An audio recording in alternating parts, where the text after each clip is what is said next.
Hello. We're going to talk about a pretty heavy topic right now. So, for all of those you checking in, um, please be forewarned this is a very heavy subject matter, and I'll get it kicked off. I am a homosexual rape victim. I was not molested, I was not abused, I was homosexually raped.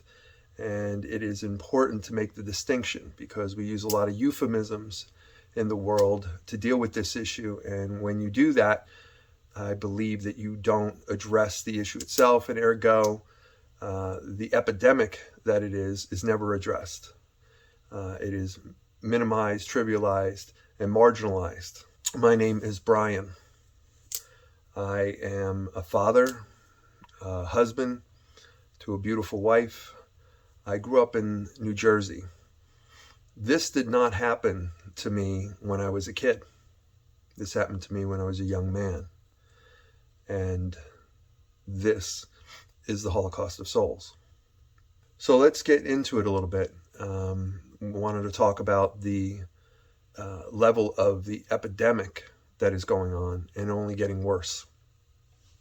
There are peer-reviewed studies that state there's one that we have in 1990, 1996, 1998, 2003, and 2005, all of which state that prior to the age of 18, young men at the rate of 16% are being overwhelmingly homosexually abused, raped, and then we don't even include the grooming that's going on.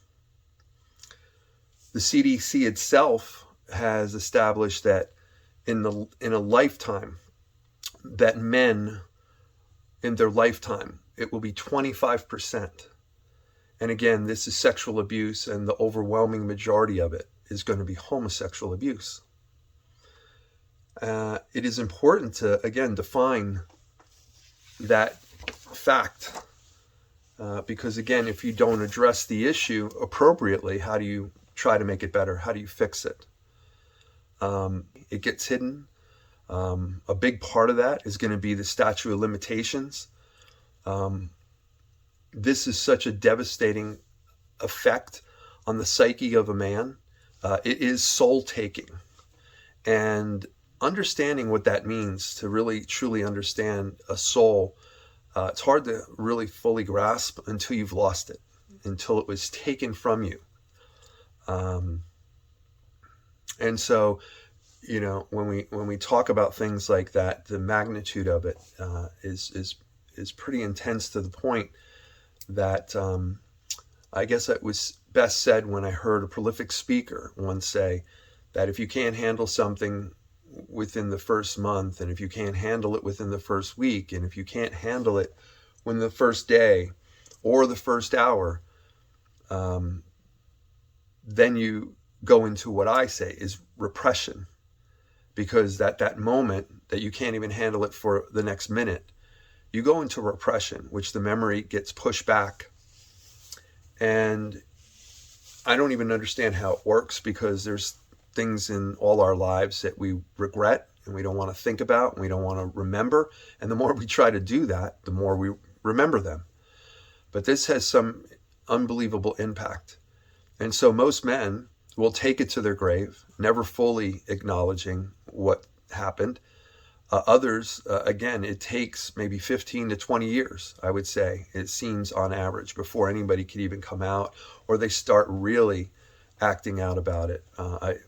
I believe that a lot of serial killers are homosexual rape victims of some degree. And it comes out right around that time. If you look at the timing, it's about, I think, 35 to 45 for serial killers. So a lot of this gets pushed under the rug, in essence, because then no one reports it. And sadly, the timing, especially if you're not a minor when it happens, the statute of limitations ends very quickly, relatively quickly. And ergo, there's no ramifications to the perpetrator. A good lesson in all this is when they first came out in like 1994, around that time, there was an explosion of this, but they weren't calling it homosexual rape, and that's what it was. And what happened was they changed the statute of limitations so any young person could come forward and then make a claim against their perpetrator. And so that brought out light, but and everybody targeted one category, which was the church, the Catholic Church. And this was going on in every sector: the Boy Scouts, the church, coaching, the school systems. I have an article that notes that the school systems are 100 times worse than what they are reporting at the church. But nonetheless, when the first report came out, it was noted that 100,000 victims of the priests were out there, and about 88,000 of them were boys. This was, again, not highlighted, it's not pointed out that it was homosexual abuse upon them, and at that level. And at the time, it was 2,500 perpetrators that were identified. So that meant there were about 140 victims per perpetrator. And that holds true if you look at the way it's dealt with in society. There's a lot of just denial. People don't want to hear it. They can't absorb it. The minute they take it in, it becomes psychologically damaging to them. And so they want to move on from it. I mean, I can't even tell you how many times I've heard people, whether it's myself or people on TV, noting that somebody did this abuse to them, but no one cares who that person was. As though they're not still out there, as though they're not still perpetrating this crime upon the next victim and the next victim and the next victim. They are. And no one asks that. And even if the statute of limitations was over, and it would be valuable to make that reporting, put it on the books that this person's out there, because they don't stop. This is not normally a one-time thing, and we can get into the reasonings behind that, the addiction or the feeling that occurs when and the perpetrators, what they get from it. But again, the big problem is a couple things, and that, like I said, the statute of limitations is a huge problem. And the other thing, again, is the ability for it to become something that could be talked about or dealt with. I couldn't deal with my situation for decades. When I first came out of repression on it and started to, it would take me years before I can come back around to taking the next step or even thinking about it further. And then having dialogue on it, it would take 6 months to a year before I could readdress having that one moment and dialoguing and going forward on it. And so you'll see this with anybody around you. And the telltale signs of it happening are right in front of you. You'll see people self-medicating. You'll say, oh, they suffer from depression. Well, where did the depression come from? And not know that this isn't the only area that it could have come from, but to not even address that this is a very likely area that the depression came from. When somebody has schizophrenia or DID, dissociative identity disorder, which is they create alternative realities, because that's what you want to do. That's what I would love to do, is have an alternative reality to what happened and get moved on to a different life, as it were. And so some of these people, they create these, their mind snaps, and then they want that alternative reality. So you could see these things in people. And when people do outrageous violence, people go, oh, we don't know where that came from, why it came from. Well, a lot of times it's because they came out of the repression and they feel a backlash against society that has really, truly addressed it and truly said, this is what could happen to you. You have to be careful. A big thing in regards to this is when we look at our daughters, and we have boundaries for them. We know that there's places they can go that can bring them into harm's way. And it's just a natural state of being that we would avoid them from a heterosexual encounter that could harm them. But we do the opposite with our sons. We tell them basically that they're bigoted if we say you need to be aware of this homosexual approach that could come to you. And it's just horrifying out there that they don't have the same boundaries. Again, a great example of that is the Boy Scouts, when they merely wanted to come forward and say, hey, we see that there's a mass amount of Boy Scouts. Now, that's another thing that it's really disturbing how people say, oh, it's a few thousand. I mean, that it's insane. There has been at least 12,000 perpetrators identified. And if we look at the same statistical information as it relates to the church, that means there's at least 500,000 to 1,000,000 Boy Scouts potentially that have been homosexually raped or somehow abused. And when they wanted to simply create boundaries, people said, no, no, no, this is a bigoted approach. It's a prejudice. It's all these negative, nasty comments rather than saying, look, we have a problem and we need to address it just like we would girls. As I've said, if the Scouts were made up, which they are now, of girls and boys, but let's say we take that back 30, 40, 50 years, and all of a sudden it came out that there was girls in the Boy Scouts that were being raped on a mass scale over time, and then we're going to separate them so that we can avoid that from everybody would applaud it. Everybody would have said, what took so long? How is that not possible that you did this from day one? And we don't do that with the boys. We don't give them that same understanding, that simple boundaries to understand that it could come in different directions. It's not that everybody who has any, it's not that every girl that goes to some place is going to have some kind of violence in that regard. But it doesn't matter. We make the boundary. You don't send the daughter, and now we're sadly doing things like this where we have them going into environments that men are, but in the past they weren't. And it was because we didn't want the possibility. Not that every man would do that, but the possibility exists. And the same kind of attitude has to be taking place with these young men and understanding that, just a precaution. And then just the overall understanding where things are coming from and how it evolves. The discussions have to be had. Again, there's an article that notes that that came out just a couple of years ago, noting the magnitude of what's been going on in the school systems, and speaking out about that it is exponentially some in ways worse than other areas of society, and we have to really start waking up to the epidemic that it is. I would offer to you that if you have men in your life that you think you know everything about them, if you're so inclined, you have to maybe have this conversation with them, but you have to start off in a very respectful manner and in the right setting. But I would promise you that out of 6 of the men that you think have never had this kind of issue occur to them in any way, shape, or form, at least one, possibly half, but at least one is going to explain to you that something that had happened if you approach it right. I oftentimes say to somebody, has anybody ever put their hands on you in a way that they shouldn't? It's a very softer approach, and again, one that you should maybe use if you think somebody's self-medicating, again, especially a young person, especially a young man who is maybe acting out in ways that maybe you didn't see before. And it could be not only that they might be acting in a bad way, but they could act in an overly good way as well. And not to say that that's a bad thing, that kids are acting good, but sometimes when it's hyper, it could be a signal. So you just check. And then, there's areas like I went out and spoke about this. There was an article on the military. And there was an article done like a decade ago. And it's we need to start doing a lot more of these studies because it seems like it's exponentially getting worse. But the military had more homosexual rape upon men than it did women getting raped. And so people are ignoring it, And again, it's not just don't ask, don't tell, It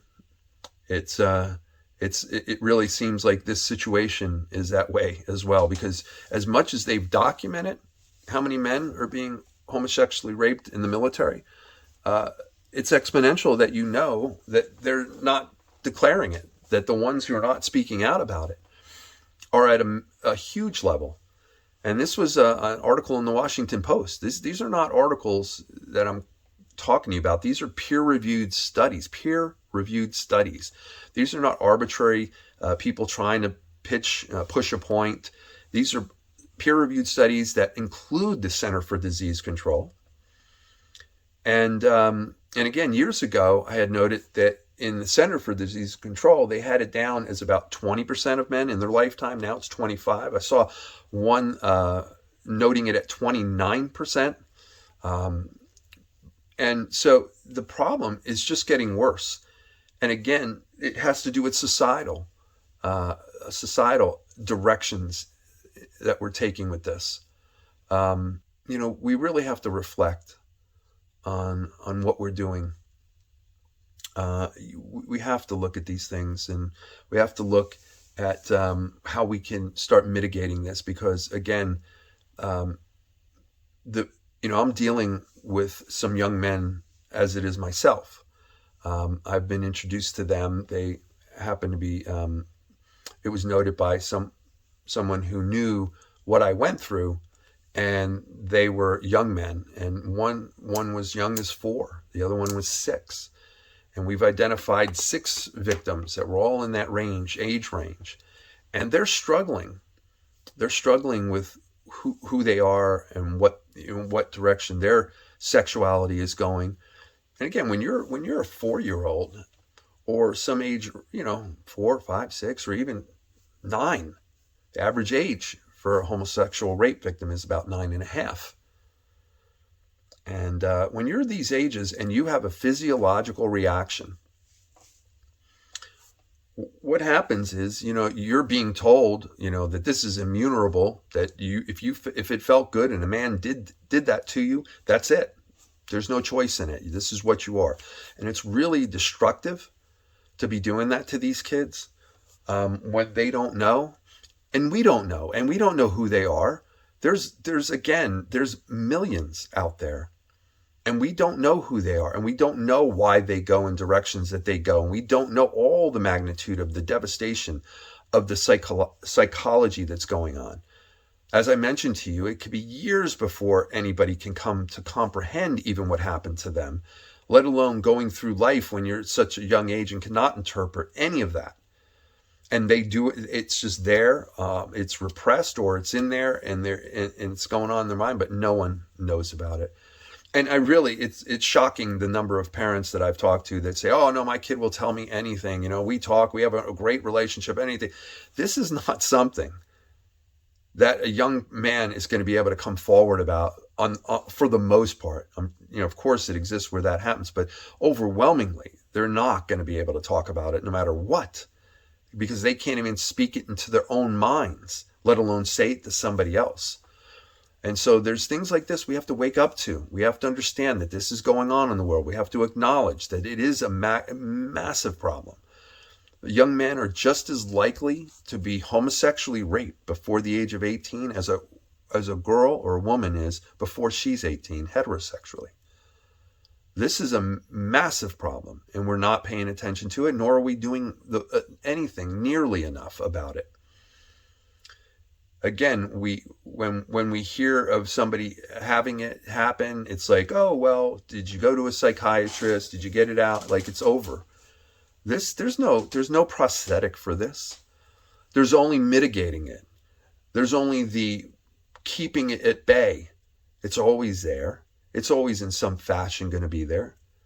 But it's just, it's keeping it at bay and moving on and living your life.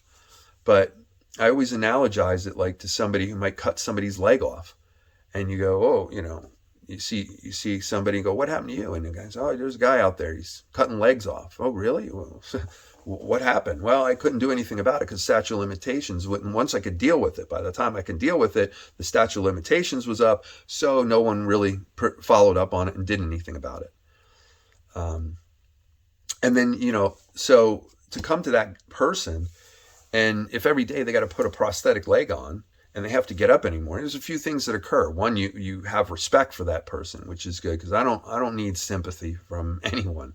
I don't need empathy and all these. No, we need to stop this from happening in the future, and we need to give respect to the men that are out there that have had this happen. And you need to realize that you don't know who they are. In our society, we always think we could label people by the way we see them. We physically describe them or see them as such. And you never know what's going on in anybody's life to declaratively say that because you could see this in this person is they're having a better life than others. It's really tragic that that's the world we live in, because you don't know. And there's lives I guarantee you would not switch places for. So we have this person who has the leg cut off, and again, he puts on that particular process, but it's always could be always painful. But people will have joy in the life, even if they're going through other illnesses or they could have joy and they could have the great moments and the happiness, but the pain is there. It's the way it is. The pain is there. And what I find is that people want you to put that pain aside so they can go sleep, so they can put their heads down on the pillow and feel like they've done enough. That person's okay. Their pain is taken care of, rather than saying, we need to have a better way of reporting this. We need a better way of prosecuting it, because the level of punishment is ridiculous to the crime. I can promise you that as an individual, as a person, as a man, I would rather have stormed a beach somewhere and died on that beach fighting for something that I believe in, and then dying, because that's going to come to all of us, sadly, right? Death is going to come to all of us. But this horror, this evil is not, God willing. So I can tell you that I live for my friends and my family around me because I know that they care about me, and I know the impact of me not being in the world would be far greater to them. But as an individual man, I find there is nothing that you could do that is worse to a man.